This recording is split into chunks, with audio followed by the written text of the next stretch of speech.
बिस्मिल्लाहिर्रहमानिर्रहीम। अस्सलामु अलैकुम। Welcome to my YouTube channel.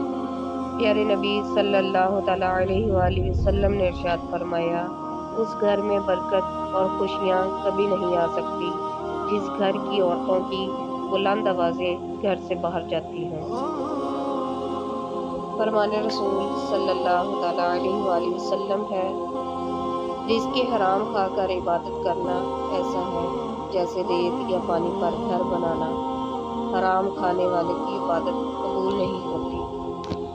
फरमाने मुस्तफ़ा सल्लल्लाहु तआला अलैहि वसल्लम है, कोई आंसू अल्लाह को इतना महबूब नहीं जितना वो आंसू जो अंधेरी रात में खौफे खुदा में किसी की आंख से निकला हो और खुदा के अलावा उसे और कोई ना देख रहा हो।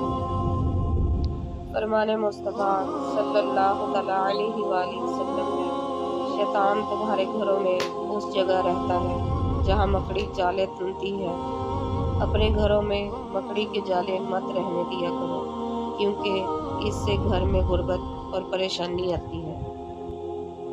रसूलुल्लाह सल्लल्लाहु अलैहि वसल्लम ने इरशाद फरमाया, जो शख्स जालिम के साथ इसकी मदद के लिए चलता है हालांकि वो जानता है कि वो जालिम है, तो यकीनन वो इस्लाम से निकल जाता है। जब लोग आपके मेयार को नहीं पहुंच पाएंगे तो वो आपके किरदार पर उंगलियां उठाएंगे। मौला अली ने फरमाया, बेनमाजी को कर्ज ना दो, क्योंकि जो अल्लाह का कर्ज अदा नहीं करता वो तुम्हारा कर्ज कैसे अदा करेगा।